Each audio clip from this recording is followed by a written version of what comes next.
Чатыр көлүн көркүнө чыгарган баш аягы жетпей созулган торгар тоо кыркалары түштүккө созулса, анын түндүгүнөн ат башы тоолорунун түгөнгүс кыркалары урчайт.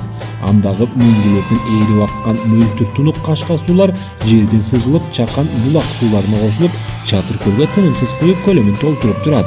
Жалпысынан алганда көлгө 50ден ашуун суулар куят.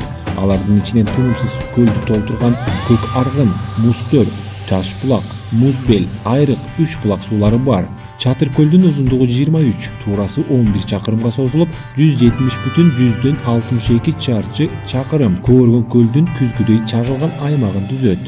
Анын тереңдиги 7 метрден баштап 20 метрге чейин жетет. Ошондой эле көл жээгинде адамга жагымдуу минералдык суулары да көп. Көл жапайы канаттууларга да бай. Көлдүн үстүндө кастан тарта сүзгөн жапайы өрдүк чүрөктөрдү жана индиялык тоо кастарды дагы кездештирсе болот. Ал эми жээгинде бадалдуу тоо боорлорунда эчки текелер, аркар, кулжалар мекендешет. Кышкысын катуу суукка байланыштуу көл бети 1 метрден ашуун калың муз менен капталып, май айларынын ичинде гана муздар ээрип көл бети ачылат.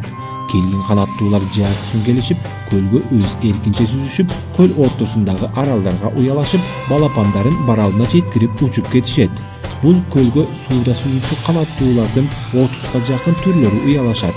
Жай айларынын жылуу күндөрүндө алардын түлөгү жүрүп, жаңы жаш жүндөр менен капталат. Бул келген канаттуу куштардын эркин сүзүшүн, көбөйүшүн камсыз кылуу максатында Чатыр көл жана анын жээктери бүт бойдон Каратал Жапырык мамлекеттик жаратылыш коргоо өз көзөмөлүнө алган. Мирлан Кадыров, Азаттык, Наран.